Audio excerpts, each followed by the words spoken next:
Great. Uh, Good evening, everyone. Welcome to today's session. We have Mr. Abhijit Sunil with us today. First, I'd like to hand over the floor to Professor Kavi Arya, who is the PI of eYantra, and then we'll begin with the session. So, Kavi sir. Yes, thanks, Amit. It gives us great pleasure to have Abhijit Sunil here with us. If you like, he's an original eYantrik. When the project was quite small, he came and did a BE project with us. And he was doing his BE in electronics engineering at the University of Mumbai.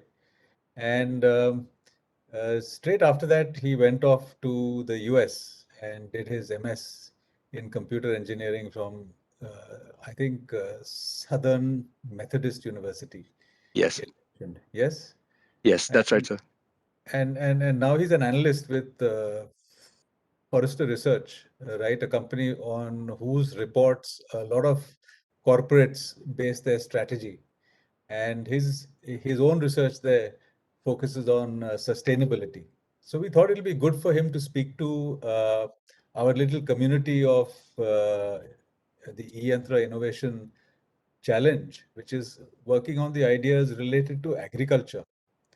Agriculture and sustainability go very much hand in hand. And I thought it'll be a good idea if he comes and tells you about his point of view, so you guys can get a cue from him as to where agriculture could be going in the future. See, the problem is that most people, when they kind of target themselves for jobs in the marketplace, are looking for jobs which were yesterday jobs, which are popular today. I would suggest that when you are planning your career, you should look for opportunities which will exist in 4 to 5 years' time when you get out there in the market. And sustainability, the impact of sustainability is something that at least people in India don't realize as much. But sustainability is a much strategized and talked about topic abroad. So it's very important that you be clued up about it. So I invited Abhijit to talk about, about technology in sustainability strategy, how sustainability creates business value, and the relationship between IT and sustainability and things like that, right? So I won't say much more, but he's going to talk around these kind of themes. He's also going to talk to us about, I've asked him to speak about carbon emissions, right? And also the urgency in addressing these issues of climate change. In India, we are too busy thinking of survival and getting a job, right? Nobody's thinking about climate change and what is going to happen, but it's going to deeply affect us, deeply affect our markets, deeply affect our lives in ways that it would be good for us to anticipate, right? And we should also see how developing nations are tackling these kind of issues, which we should be aware of also. And these are going to change our lives dramatically, especially agriculture, forestry, land use, and things like that. So it'll be nice if he can share with us what is happening in this space, right? So before Forrester, he was at another very distinguished company, which was McKinsey and Company, where he was a senior research analyst in high-tech media and those kind of things. And he's also worked in Ericsson as a business consultant in the IT transformation group and cloud infrastructure group. So Abhijit brings with him a very interesting perspective on sustainability, and he brings with us an enthusiasm to talk to the eYantra community. He's been very keen to give this talk, and we are quite happy to have it as lively and as interactive as you want. So if he speaks for half an hour, there's enough time for questions at the end. So Abhijit, is that reasonable? Perfectly. Thank you, sir. Good. The floor is all yours. Take it away. Great, great. Well, thank you very much, Kavi sir and Amit, for facilitating this and having me on today. And it's great to be here. As Kavi sir pointed out, I am an eYantra alumnus, so I am privileged to talk to all of you today. And I've been proud of the work that eYantra has been doing, and I've been watching what the students have been doing after the project and how this platform teaches them not just about the project itself, but also about the thinking process behind it and the coaching and the mentoring that IIT Bombay provides. So it's incredibly great to watch the outcomes of these projects. And I look forward to this current batch, therefore. And the topic that we are going to discuss today on climate change and agriculture, I'll share some slides also as I talk through these. Just like Kavi sir said, is a very important topic. And it's important because it affects the way we'll work, the way we live. If you will eventually be employed at a bigger firm, you'll see very likely that they will start talking about this. And if in a global stage there is a debate that is raging, then we better get involved into that. So it's a topic that cuts across a lot of technology platforms as well. So my hope is that from this conversation, you will be able to see how everything you do as engineers can be connected back to sustainability and climate change.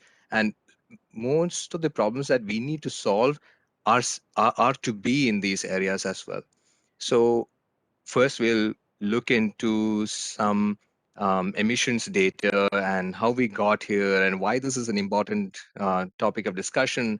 And then we'll look into the sources of where emissions come from. What are these various terms that we hear around climate change? If you read a news article in the paper or so, then they'll throw around some words such as greenhouse gas emissions and problems from methane emissions and cow herding and problems related to electrification. So, what are these terms? Why do they matter? And then we look at some frameworks that will help us to kind of formulate our thoughts together. So, it's sometimes needed to for us to kind of like put everything together rather than look at it in silos. So, what are some big organizations doing in the space? How are they thinking about it? And then we'll look at some technology-based solutions in agriculture. And I'm going to talk about some actual solutions that I've been hearing from organizations that I've been working with. So on that cue, about me, Kavi sir has already introduced me, and uh, I'll say that my focus on sustainability also kind of evolved very organically. I started to look more into what big technology organizations are doing in climate change, etc. And I work a lot with clients, meaning what I do is a lot of consulting projects, and I lead a lot of studies, and the outcomes of these studies are reports. And a lot of organizations are talking about this, so we had to do this. So I helped to kind of put together my company's sustainability related research agenda, especially in technology, and we went from there.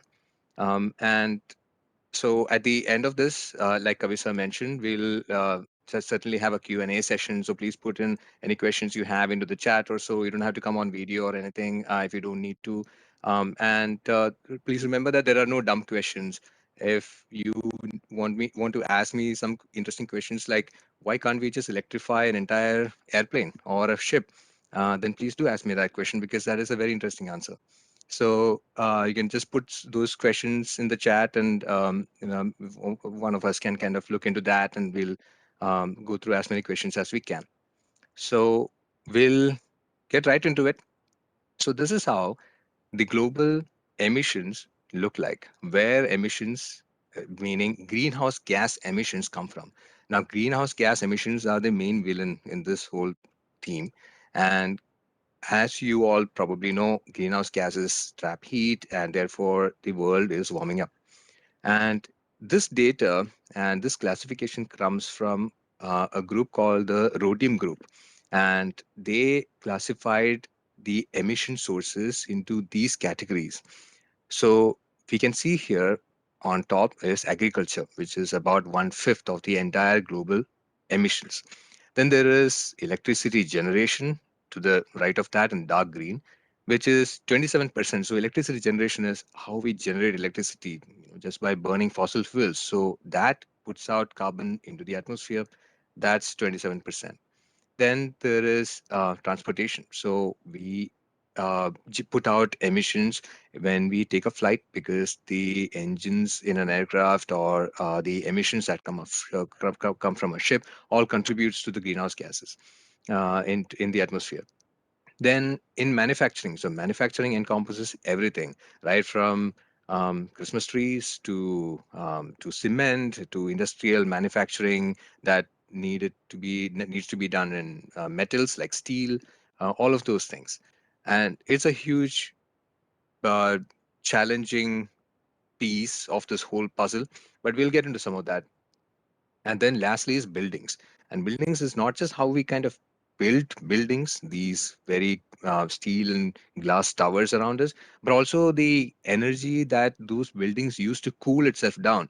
So, uh, you may have seen these like big, glossy IT organizations, um, headquarters, which are like, steel and glass and all closed. So if no windows are open, they need to have conditioned air all throughout, and therefore they'll put out emissions just because they need to cool those buildings down or heat it in the winter. So these are the major emission sources, and they all have their own unique challenges to solve. Some of them have low-hanging fruits that when we look into them, we can say, oh, we can do X, Y, and Z and reduce emissions this way. But some others are extremely complicated, sometimes even geopolitical issues, because when we are looking at the world as a whole, not all countries are at the same prosperity level, right? Some developed nations already have certain problems solved than some other nations.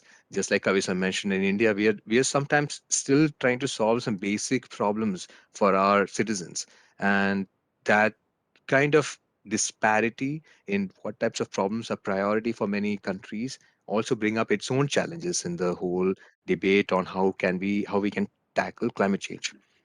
So Mm, when we look at the Indian emission sources, it's very close to how the global footprint looks like. Agriculture is still just a little more than 1/5 of the entire emissions. But we have our own unique footprint. As you can see, transportation is a little less. We put out a lot more emissions from electricity generation. Manufacturing is just about the same. And therefore, we do have, so to speak, similar kind of challenges that are being talked about in a global arena. And more interestingly, if you look at the emissions profile itself, like where the gravity of this problem is, then we see that it's more tending towards manufacturing, electricity, and agriculture. So if we, and this is not a direct indicator of or a comparison with any other country. That's because every other country have their own problems. The United States, for example, has a very robust roadway network. After well, in the past 100 years or so, they decided that the way they'll connect every nook and corner of the country is by building excellent roadways. In India, we had decided sometime in our past that we'll do the same by connecting every nook and corner using railways. So all of those affect the way we put out emissions now and what our emission profile will look like in the future, and and a lot of other nitty-gritties in the middle. So the problem here, as you can see, is a lot tending towards how we grow. We have to generate more electricity so that all of our towns and villages can have those electricities. We need to manufacture more, obviously, so that we can grow our GDP. We are all proud of our growth and how we should continue to grow, and there is a lot of lively debate around that. But to do that, we have to do more manufacturing. And of course, agriculture is important because we have to feed ourselves.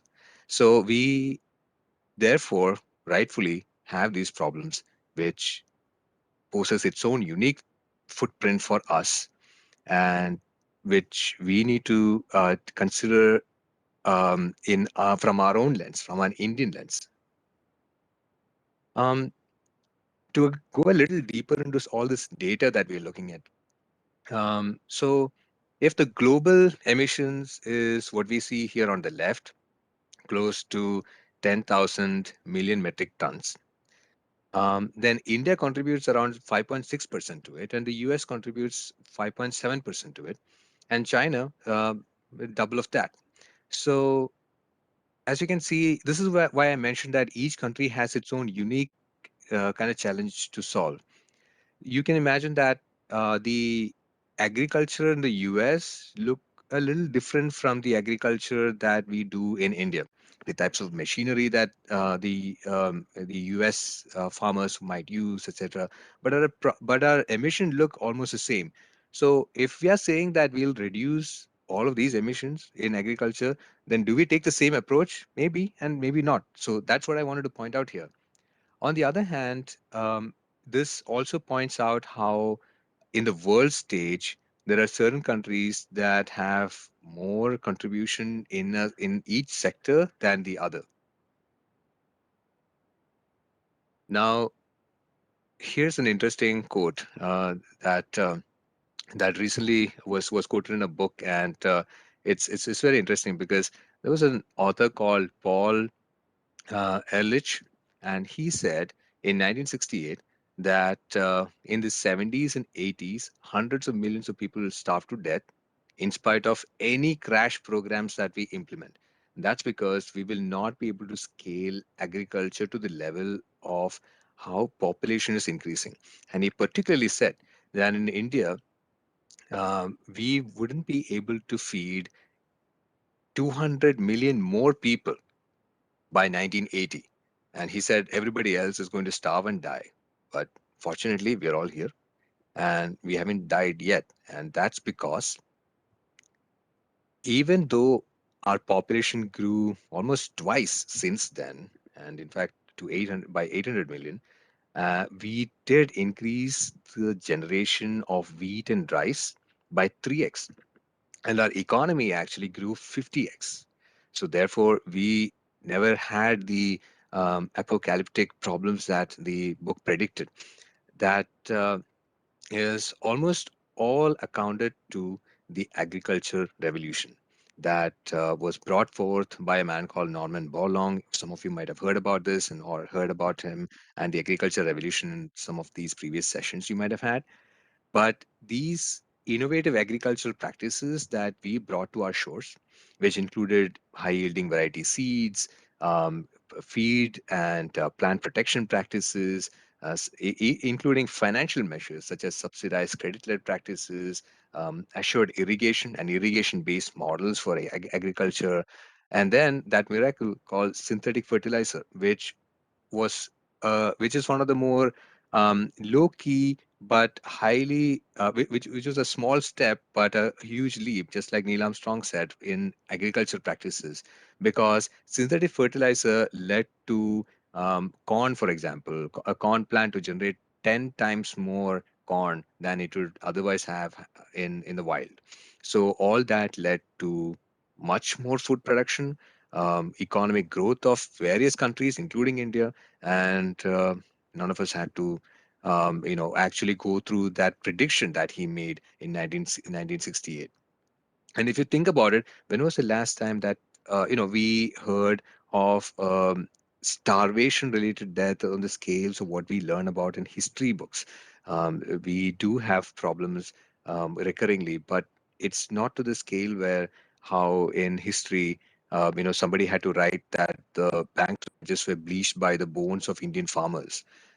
It's no longer that critical. That's also because we have systems in place. We have pockets where there is surplus food generation that we are able to feed us, at least not to that criticality, or make us go to that kind of criticality.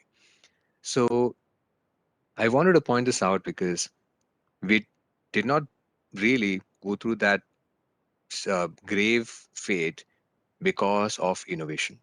Norman Borlaug won his Nobel Prize in the early 70s because of what he brought forth, the high yielding variety wheat that he created.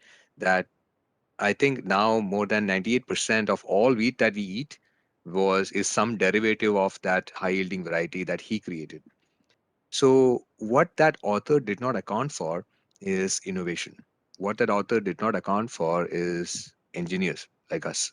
We keep solving problems, and some of the world's biggest problems will come from small incremental changes that we are all making, just like how you all are doing now in these projects that you are working on. So we'll come back to some of that, but I want to kind of define some of these terms that we'll hear in the market, and how some organizations themselves are tackling this. So if you go and look at what, let's say, Microsoft or an oil and gas company like Shell or others are doing, then you will see these terms thrown around called scope 1 emissions, scope 2 emissions. So what you see on the page here, scope 1, 2, 3, is a classification, is a framework to look at where emissions come from for an organization or an individual. So we could take anything like a university. A university also needs to think about emission sources in this framework. And this framework is important also because if you need to report in your greenhouse gas emissions into any international agency, and which is also an increasing trend, by the way. So a lot of organizations need to report how much green energy, greenhouse gases they are putting out into the atmosphere, into international agencies, so that they can get various subsidies from the government, or they need to show to their customers that, look, we are doing what we can in green energy procurement or to make the planet better, things like that. So, scope 1 emissions of any organization or of any entity is the fuel that they burn on their campuses. So anything that comes from process emissions, or anything that comes from the fuel that they might use on their premises to heat their buildings, things like that. A good example is cement. So if you see a factory that makes cement, you'll see these huge chimneys that put out very villain-looking gases into the atmosphere, and they are actually wild gases, because just the process of making cement, the chemical reaction, if you look it up, you'll see that it actually has a byproduct, carbon dioxide, and it also needs high temperature, sustained high temperature to create those chemical reactions, which can only be provided by fossil fuels. So you have to burn fossil fuels to create that heat, and also the process itself emits carbon. And this means, well, this all kind of falls into scope 1 emissions of any entity, of any organization. Then scope 2 is the amount of carbon that is generated when you purchase electricity. So now, when we purchase electricity, for example, for our homes, there is some element of carbon that was put out into the atmosphere when that amount of energy was generated, and that all falls into scope 2. And scope 3 is everything else, all the indirect emissions that any organization would put out.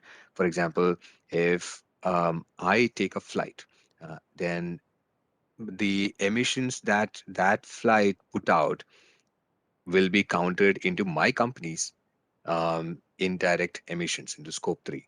What I mean is business flight, of course. So the all this combined kind of is how we can account for the amount of energy, amount of carbon and carbon dioxide equivalent gases that are put out into the atmosphere. So a couple of things here.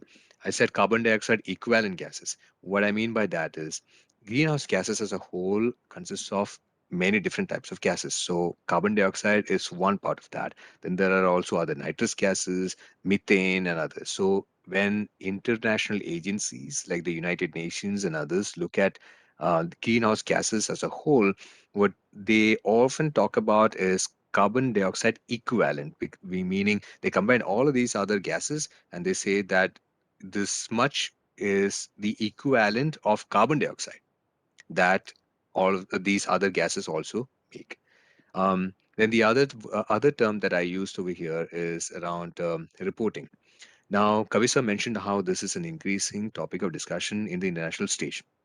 One good example of this, and I'd say this as sort of a suggestion for all of you too, to understand any kind of like trend in the market. Also, a good set of people to look at is our professional services companies. Professional services companies are companies like Infosys, IT services companies, Accenture. Then there are consulting firms like McKinsey and Bain and company, Boston Consulting Group. Then, of course, all of our, giant IT services firms that are based out of India, like USD Global or TCS and others. So if you look at them, you will notice how they're addressing some of the immediate problems that their clients, are asking them. So you can be sure that that's where all the money is in one way, and also that's what is top of mind for clients globally. And all of these firms right now have started a climate related focus. So if you just Google, for example, TCS and climate change, you will see the amount of work that they're doing in climate change, Infosys in climate change, or and any of your favorite company of choice. So what you will find is this is reflective of what the industry says. This is just like Kavi sir said, therefore, where the jobs are in the future too, in one way, because there are so many problems to be solved. And these companies also help their clients report some of this. Like I mentioned, global emissions are required to be reported. And these are some of the frameworks that they help in putting all these emissions together into, and then eventually report into frameworks. Well, so I talked about scope 1, 2, 3 emissions. This is how scope 1, 2, 3 emissions look for a few companies. You will see Microsoft here right in the middle. You'll see that 96.7% of their emissions, that company's emissions, actually come from scope 3, which is all of the indirect emissions from their supply chain. So if they make a product, if it's put out into the market, then that truck that carries their laptop to a store, the emissions that was put out by that truck, all of that is counted into those indirect emissions. You see how, like, for each company, it looks very different. That's because in each industry it looks different, and also the measures that some of these companies might have already put into place. So Shell, the third from the top, is an oil and gas company, as you see. uh, right on top, Maersk is a transport and logistics company. So you can imagine that they probably need a lot of fossil fuel and other types of fuel to kind of fuel their ships, and a variety of other direct emission sources that they might have. Um, so this is an example to show you that each companies, each regions, each individual's emission sources are different.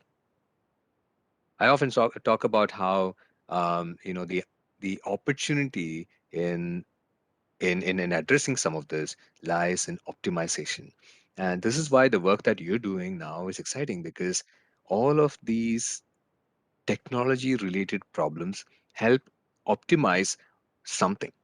And sustainability and any kind of climate change is often synonymous with optimization. Now, it's good for us to talk only about altruistic things like reducing emissions or conserving natural resources, things like that. But it cannot be sustained if countries cannot grow. It cannot be sustained if people will starve to death because we are telling them stop making electricity because it's creating greenhouse gases. So we can't do that. We have to make sure that everybody in the planet has access to energy. Everybody in the planet has access to food. So we have to do that first before we do any kind of talking about, oh, okay, you've fed yourself. Now, can you think about feeding yourself in a better way? And this actually is a global debate because the if you look at the emissions that developed nations like US and others have been putting out, it's kind of stagnated in the or it's kind of flattened out in the recent past. But the emissions that some developing nations like India and China and others are putting out are actually growing still. But there is much more to that story because there is a lot of outsourcing now in manufacturing. So if a lot of Christmas trees, plastic Christmas trees, or dolls, or books, or anything, laptops, and everything are made in China and are sold in the US, then China will actually incur those emissions. But it's only being sold in the US, so US doesn't have any emissions to account for when they make an iPhone in China. So you can't simply outsource your way out of climate change problems. Basically, when you look at the planet as a whole, because we only have one planet, but there are many countries in that planet. So countries kind of like have these varying levels of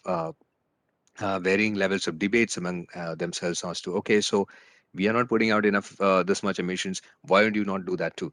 But then, one of us, like developing nations like India, Brazil, or China, will say, but you guys already are developed, now we need to feed all of our people, so we have to do some of these manufacturing. So these are some of the debates that are going on in the global stage. But as we think about sustaining sustainability, what everybody can do is optimize.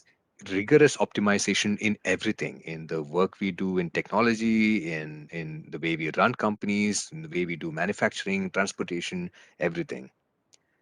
Um, I'm going to quickly go through this slide. This slide talks about the major problems that heavy industry faces, as an example. So, like I already talked about high heat temperature requirements. One of the major challenges is that we don't have good batteries that will sustain that much energy that is required for continuous energy supply for a furnace, for generating cement, things like that. Process emissions we talked about already. Long-lived capital assets. So there is Moore's law that said that um, the amount of transistors in a chip will grow exponentially. Things like that will double in a year and a half. But that's not the same for other heavy industries, and that's because um, if you make a cement factory, the next cement factory is not going to cost any less. And also, there is very little room for error in heavy manufacturing, in agriculture, things like that. So, therefore, once you make something, that kind of lives for 40 years. So, whatever emissions that's being put out now, you can be sure that they're going to be for the next 40 years. So, you have to make all that calculation to um, then you have to consider your profit margins, things like that. Well, this is a um, framework to think about where actions kind of lie. And here you'll find some examples on how you can connect back some of the work that you're doing into climate change. So we hear about green energy procurement or waste management, things like that. But we can't look at those in silos. They all kind of fall into an end-to-end action plan that any organization and or an individual or a country can take. So there is a bucket of procurement. So we need to make sure that there is clean energy procurement or generation, sustainable water procurement, sustainable hardware procurement and resources. Then how we operate? Any technology firm will operate, like how you address your value chain, or the networks and data that you carry. And then the last part is the circular economy, which is another term that you'll hear about a lot in this context, is about how you make things recyclable. Where you just can't make something that, okay, at the end of the life of that thing, it'll go to a landfill. You have to think about how maybe we can re-engineer this at the end of its life. We can reconstruct it and like make it into something else or the same thing all over again. So that is the concept of circular economy. And we need measurement tools and processes put into place for all of this across the board, and how you kind of like communicate all of this. And there are technology solutions needed in each of these boxes that you see here. You need technology to measure these outcomes. You need technology to kind of report these outcomes. You need technology, for example, in agriculture, when we talk about electrification or things about the process related, I mean, like reducing methane from the generation of fertilizers, things like that. So how do you kind of measure all this? What kind of processes can you put together? All of that kind of goes into this. So this um, helps illustrate how you can tie back everything that you do back to something related to sustainability. A little more deeper into agriculture, like I mentioned, the top priorities are process related um, emissions elimination and the technology based climate resilience practices. So, process related emissions come from the way we manufacture fertilizer, for example, and which actually puts out a lot of methane gases into the air, the high temperature requirements that are needed in furnaces to do that. And also, some of you may have heard about how beef is a villain in the whole theme here. That's because cows burp and put out a lot of methane gases just from their digestive processes. And it is a substantial amount, more than what we think it is. And there are methane generations from manure of animals as well. All of that makes is actually a substantial portion of the agriculture related emissions that we saw earlier. So how do you address some of this? There's some rather, I'd say creepy research going on around this, like editing cows' digestive processes so that it doesn't generate methane. But those types of research is a little far-fetched and it's not going anywhere. But there are therefore more low-hanging fruits in the technology based solutions. Like, for example, if you see a tractor and see that black smoke that's coming out of it, how do we electrify that? How do we kind of electrify agriculture as much as possible? Like, for example, the machinery that we use for plowing and harvesting and all of that. How do we reduce wastage?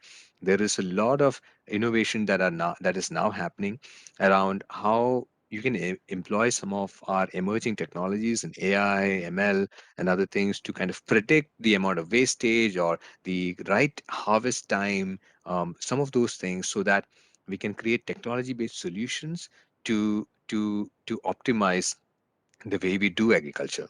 And here on this page is like some actual examples of like what where these some of these problem solving lies in agriculture. So these actually come from universities who are doing research in the space, and also from organizations who are putting into place some of these. For example, if you look at a big agriculture based company called John Deere, who makes these big agricultural equipments, then they're now talking quite a bit about sustainability, doing their part in kind of trying to do research into electrifying some of their machinery, things like that. But um, the challenges are steep, as you can imagine. I mean, we can't just go to a farmer and say that, oh, you need to electrify your tractor. And the farmer is like, so how do I get the electricity? You just go and plug it in at your home. But the farmer will tell you that he doesn't have electricity at his home. So first we need to electrify the farmer, and then we need to kind of think about the equipment itself. But we need to do that. We need to do all of this. However, um, many solutions can be already done. For example, monitoring and in safety. So how do you kind of monitor the supply chains in agriculture? And there is a lot of applications, use cases for IoT and AI, ML, and other things to kind of like help ensure that we have less wastage. There is more accountability. There is more or better measurement where carbon emissions come from. You can't just like trust the truck driver to kind of talk about how many miles he drove, things like that. So tying it back to the quote that we saw earlier, um, we saw that they predicted we might all just starve, but we didn't. And I was going to say that's all because of us, as engineers, and these problems that we try to solve.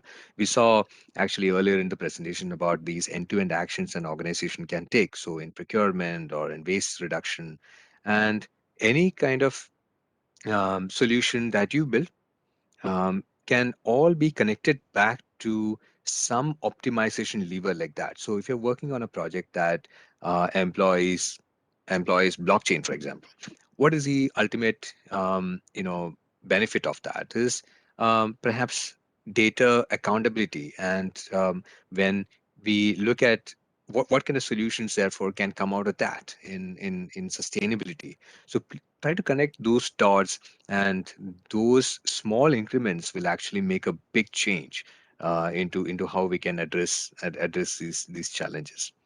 Anyway, let me stop sharing here, and I want to give some time for some Q&A.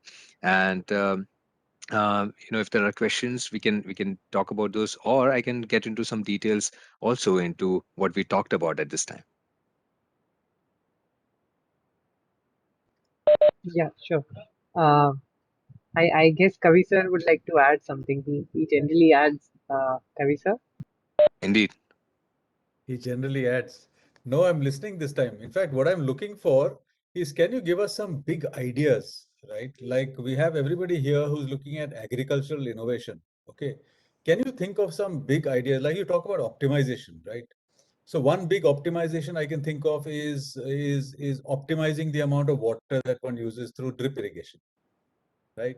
Something else they say, we've been talking to lots of farmers, modern farmers in Maharashtra, and they are being able to export produce to the UK, meeting their low pesticide requirements by being very selective about when and where they spray pesticide. Okay, so they are saying to us that, first of all, it is very dangerous for a man to go and spray pesticide, because if it's in contact with the skin, it's carcinogenic and stuff like that. So it's a kind of no-brainer to think of building automation to do pesticide spraying. So people are looking at drones, people are looking at robots which can go between crops and, selectively spray and stuff like that. So that's another kind of organization.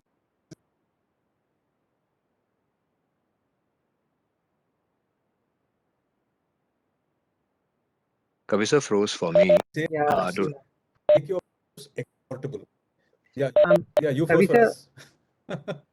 Kavi sir, we Yeah. lost the last part actually due to some bandwidth issues. Okay, okay, fine. So all I was saying is that this optimization is the elephant in the room.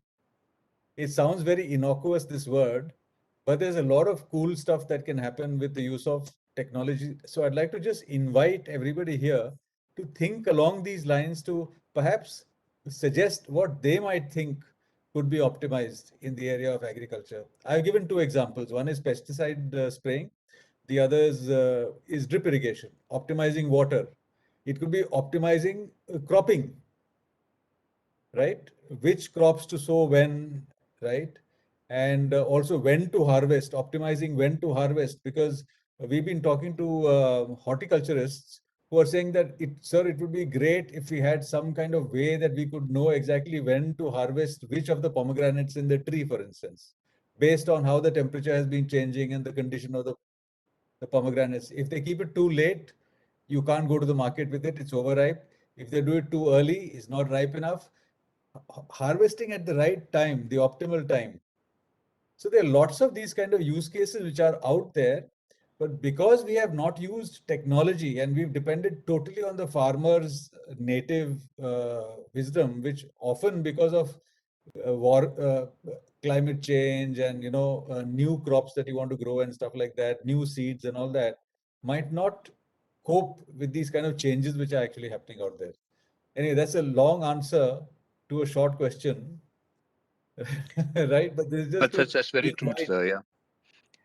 And in fact, these so you mentioned already about harvesting, which is very important and something that's being talked about quite a bit. There's a lot of research around this too, and the right conditions to harvest, or some kind of feedback, that again goes back to what you can measure and how you can take some kind of action to it. So how you can enable farmers to do some of that is something that companies are trying to solve, and also universities are trying to solve. There's a lot of research around that.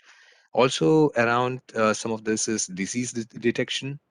I had that on the slide that we saw earlier about how you can look at the health of plants and the soil, and see if there needs to be something that has to be addressed in a large farm. So if you can prevent losses, therefore, another use case is around waste reduction. So, and this may not just happen in the farmland itself, but what about in cafeterias? How do we kind of look into some use cases like that are closer to our own home? Wastage of food is, after all, wastage of what was produced in a farm some time ago. So how do we help address that wastage, or what is being wasted, how do we kind of help ensure there is some kind of supply chain to feed it back into the ecosystem, like back into the farm as manure, some things like that. Then we also saw the urgency and how companies are trying to tackle the supply chain, and that's because once something is generated in one place, it has to be disseminated into all of these other places where the market is. So how do you address emissions over there? And then another big bucket is end user or demand side electrification. So, big way of saying electrifying everything. So, one big formula that a lot of these international agencies like the United Nations and others have been talking about is how electrification is actually a way for us to decarbonize. It sounds, and it is a paradox because it's counterintuitive when we think about it, that oh, but if we electrify everything, wouldn't that generate more electricity based carbon emissions? That would. But the idea is that we electrify as much as possible, and then we make as much green energy as possible, so we do both of these things in parallel. So that is the impetus behind for things that we see around us, like electric cars. And what the idea here is that as we electrify more of our transport, we also need to think, we will also generate more green energy, so that those both will go hand in hand. But if that doesn't happen, however, the paradox is that we'll end up actually making a car electrified, but we are still putting out the same kind of emissions someplace else, because we want to generate that electricity somewhere in a plant, somewhere in a cool plant. um, so electrification, what can you electrify? Can you electrify a tractor, or how much can you electrify? And if can you electrify tools that are used in harvesting, plucking, or other things that our farmers might need. So some of these are use cases that people are trying to solve.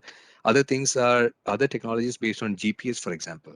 I remember my own project actually under Kavisa was to look at the efficiency of various algorithms in going in inside an enclosed space. So if you go in a circular manner, for example, how much time does it take? Does it cover as much area? If you go in a zigzag manner in an enclosed space, how does that compare? So some of those things is what we explored at the time. And I often think back on that project that we did and how excellent it was in terms of like how we kind of like looked at the efficiency of it. At the time we talked about how this has implications in agriculture, in plowing, for example. And the farmer can do it in less time and more efficiently and things like. But we didn't really talk about sustainability at the time because that wasn't in our horizon. But now we can imagine how it has a clear tie back to sustainability, because the farmer will use less fuel. They can use more optimized routes, things like that. So that's one key message that I mentioned in the beginning, that whatever you do now, you might be working on a project that's based on embedded systems and IoT and other things. Try to kind of add the element of sustainability into that, or think through how it can also affect the planet. Um, it can either affect the planet or aid in sustainability. So think about what side of that it'll be too. Any questions other than these? You can put it in the chat. It can be any dumb question too. Um, like, why can't we electrify a ship? I mentioned that already, but nobody But asked that yet. that's an important point that you made. I think it just opened my eyes to that, which I hadn't acknowledged as much. This is why electrify. The reason to electrify is that because then you can replace dirty fuel with solar and stuff like that, right? Yes, That's a very important point. You can replace dirty fuel with clean fuel, right? yes, With the clean options. I think that's a good point. Uh, right. People are being a bit shy in asking Well, questions. I wonder. I have a question. Since you were on this topic of green energy and electrifying cars, so we see that in markets like US and India, we are seeing a surge in EV, right? EV cars. and you talked about the fact that we will replace the existing sources of electricity with cleaner sources. But the rate at which that is happening, well, I'm not aware that much, but I feel that the rate at which that is happening is less compared to the usage of electricity that we are going to have in the near future because of electrification. So, what are Yeah. your thoughts about this? I mean, uh, Yeah. do you think like, yeah, Climate change is one of those things where, just like Newton said, it's the meeting point of the of a unstoppable force with an immovable object. The unstoppable force is our ambitions, human ambitions, and the immovable object here is the fragile ecosystem of our planet. So we'll keep moving forward. We'll keep consuming more electricity, and we'll have to advance certain sections of our society. But society still, I mean, from if, to bring them on par with great, good living conditions, but at the same time we have to do it in a better way. And That's what we talked about, and some measures like electrification, things like that. So what you mentioned, Amit, about this rate at which electricity is being um, greenified, so to speak, and the rate at which we are consuming electricity and the projected consumption rate isn't coinciding yet. And But that's where the challenge is. That is exactly why this is a debate still. But if this wasn't a problem, then we wouldn't have been talking about it at all. We would have been like, electricity, it'll be green, no problem, we can electrify as much as possible, we'll just build bigger batteries. But because all energy is green energy anyway, but it is not. And the various models that international agencies have on where we'll be in the near future in terms of carbon emissions actually paint a rather grim picture. We will have some amount of global warming, which will have consequences like rising sea levels and things like that. So electrification is a very low hanging fruit that many governments agree on, and therefore is being addressed. And I'll tell you why this is also being talked about in transportation the most, because that is a big part of emissions, as we saw earlier, and also because it's very hard to electrify certain things, like for example, furnaces. I mentioned earlier about furnaces requiring sustained high heat for long periods of time, and to do that, we'll need massive batteries. And that's the same problem for the question that I mentioned earlier about why can't we just electrify a big ship? Because feel at the level of battery technology that we have currently, if you electrify a ocean liner to all electrified ship to go from to grow across the world, then that ship will have to carry a battery that's the size of its whole cargo. So it can't carry any cargo anymore. So the battery technology is the technologies are what are preventing us from doing certain things. um, the rate at which energy itself is being green, there's a lot of research and stuff to be talked about here. Limitations of like green energy is the fact that we can't really generate green energy where we want. So for example, we can set up like a coal based or fossil fuel based energy generation plant where we would like for example in the south of India, or in the west where some industries might be, and where we predict that there will be electricity demand.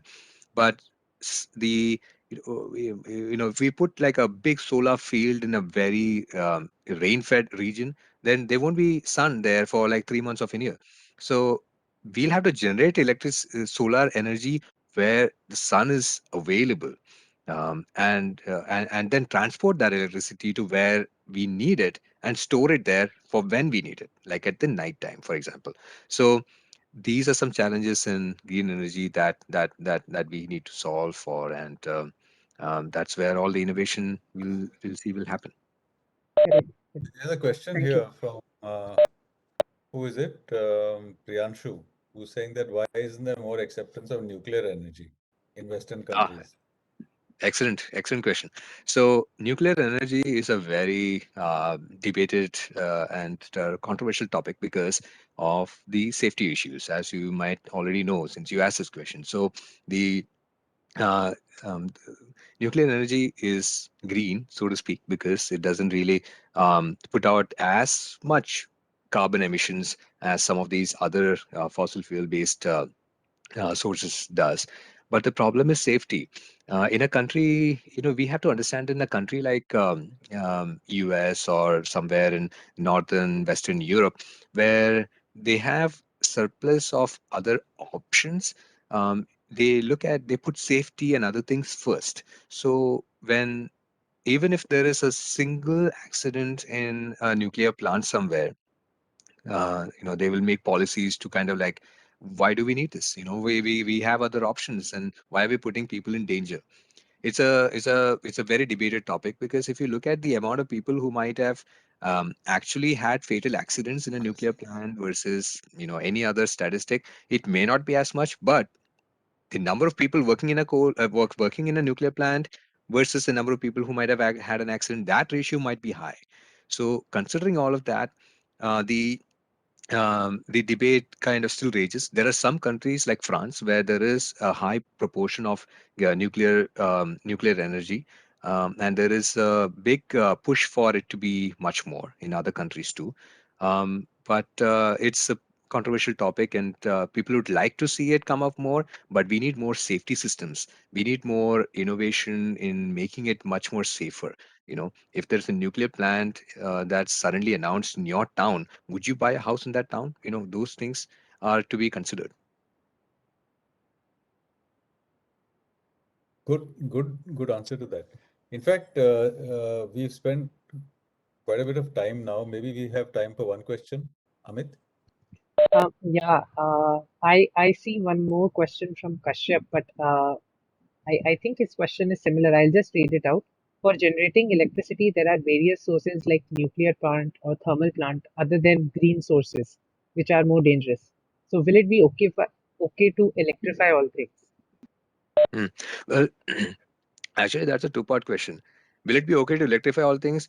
It is okay to electrify all things, and we should actually aim for that, because that is the best way we know now to actually get to net zero emissions, to reduce the emissions in transportations. Um, if you simply electrify a tractor, there is no emissions from that tractor, but you need to make sure that that electricity comes from a green source, which is the first part of that question. Sources like nuclear plant or thermal plant are sometimes more dangerous than other green sources, which is why a lot of energy is now being put into energy sources that are less controversial. Like people will not be like, oh, no, no, no, no. So we will therefore we are putting a lot of money and energy into research in solar plants, offshore wind energy generation, for example, things like that. In the US, right now in the East Coast, there is only one offshore green wind farm. And offshore wind farms are good to think about. When you see them up close, however, they are very intimidating. Like they are very massive, like wind turbines out in the sea. So you have to make sure that it doesn't affect the if, affect the ocean life. It doesn't the pipes and everything doesn't kind of just fall off and deteriorate into the ocean. A lot of like energy safety issues related to that. So there is a lot of research into that, so that we generate electricity, like I mentioned, from less controversial sort of sources. But innovation in nuclear plants and other sources of energy, like offshore windmills too, will actually we are hoping we'll see them being adopted more. I have a final question. Sure, sir. See, you guys must be sitting on a lot of data, right? And that too recent and latest global data and stuff like that. I'd be very curious to know whether COVID had reduced the energy consumption in the world, and is work from home the way ahead in life? Because the biggest problem is our civilization at the moment is based on the steel economy, which is almost 100 years old, where everything is centralized. Okay, we are going from a very centralized system to something which could be more distributed. It seems to be much more attractive for us to live in small villages connected by not roads, not rails, but just high speed communication lines, where you can learn and deliver everything that you want and have. It's like a housing complex, right, which is like a little Yeah. city, right, connected by high bandwidth lines. Uh, are people recognizing or suggesting or starting to believe that that might be a better way to live? I don't know whether you commute to work now, but people are beginning to question this whole idea of traveling to work now. Right. So, what Right. is your impression happening there? Because what's happening there might soon happen here also. Right. First of all, has energy consumption come down over the Excuse me. last 2 years?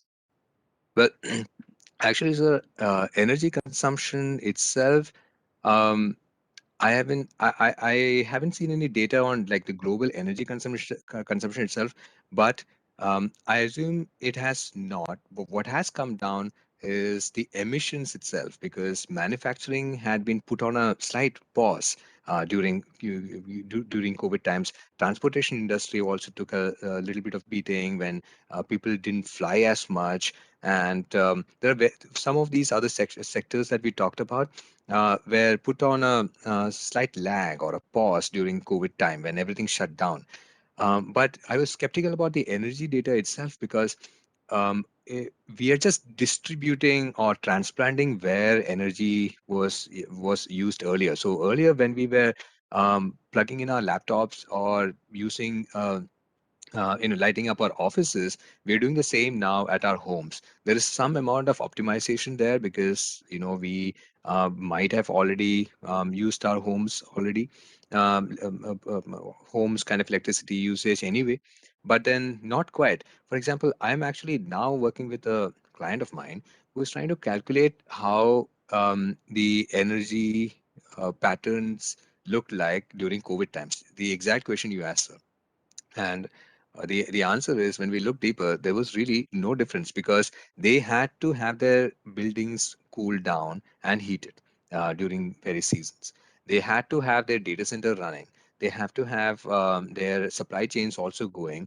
But at the same time, their employees are now sitting at homes and also plugging in their laptops at home. So meaning there was an increase in their scope 3 emissions, and a steady scope 1 like energy that they consumed on their premises. So energy itself did not take too much of fluctuation, but there was definitely a dip in the global greenhouse gas emissions during the pandemic. However, it is being projected to bounce back now, including by the IEA, the International Energy Agency, which is an international alliance of governments.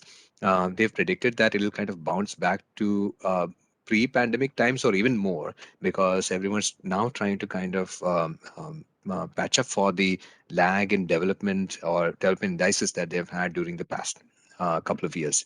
Now, the future, for the future, a lot of organizations are talking about distributed work, anywhere work culture, for example. And because this pandemic has kind of forced a lot of organizations to kind of rethink what types of roles has to be done on premises and what can be done remotely. I actually used to commute 40 minutes from my home to my office. I don't do that anymore. So I like to think that that kind of saves up on the emissions that I would have put out. But at the same time, this room would not have been lit if I was not sitting here. So I am also taking up energy that way. So there is some kind of compensation happening in terms of energy consumption. But we will see that a lot of organizations are kind of optimizing the way that they'll let employees work, and therefore they'll try to take advantage of this. One big place is where they'll take advantage of in transportation. So a lot of consulting firms are also considering remote work as an option, as a policy going forward, because they just suddenly realize that you don't have to travel Monday through Thursday every week to get certain types of jobs done. And also there is a level of acceptance that this is a way that we can do certain things. I remember I used to travel almost every week, and sometimes certain weeks, you try to think that this type of work we could have just done sitting in our home offices rather than be at a client spot, taking a flight and living in a hotel. But and then we could have just presented the final outcome at the client site. But we didn't consider any of those things at the time before the pandemic, but now a lot of organizations are considering that, including the biggest consulting and IT services firms, as I know. Great. Anyway, that's quite eye-opening. I think we at eYantra are going through this churn also, as Amit will kind of testify to. But thanks, Abhijit. This has been a interesting, very kind of informative talk, and I'm sure that people might have been stimulated with some interesting ideas. So thank you very much from all of us, and a big hand for having joined us and taken the trouble. What time is it there, by the way? It's 9:09 a.m. now. So we Big started hand. at 8 a.m. Well, thank you Awesome. very much, everyone. And thank you so much, Kavi sir, for having me. And thank you, Amit, for facilitating all of this and all the interesting insights. So, it's been a privilege, like I mentioned, because I'm an alumnus of eYantra. And as I mentioned to everyone, one of the key messages that I had from all this is that uh, technologists, engineers will save the day. When that prediction about India was made in 1968, they didn't really take into account us, like Indians and engineers. We will solve problems if it is put to us. So I'm curious to see what problems you guys will solve. And I hope that, from our discussion, you'll also start thinking about sustainability as an element into this. Consider if sustainability is being, you're aiding into sustainability or affecting it in any way in the projects that you do. And good luck, all of you. Thank you Thank for you. your time today. Thank you. Thank you Thank you very so much. much. Amit, I'd like you to thank the eYantra team also, which is here, which has made this Great. Definitely. possible. Amit, who are the rest of the team who are here? Why don't you get everybody to just unmute their video and we can take a photo maybe? Yeah, sure. But I guess there is no one else from the EMP team apart from you and I, sir. And so, Okay, so we are the Lone yeah, sure. Rangers. Yeah, maybe we'll arrange that in the next session. Okay, will do. So there's a shyness in releasing their videos, so we'll call it a day. We'll just take the photograph here of the triumvirate. Amit. Yeah, sure. Just one moment. So 3, 2, 1. Great, done. Thank you. Great. The floor is all yours, Thank you, Amit. everyone. Thank Thank you you. very much. Thank you everyone for joining today. Good evening. Thank you. Bye. Thank you, Abhijit, sir. Thank you.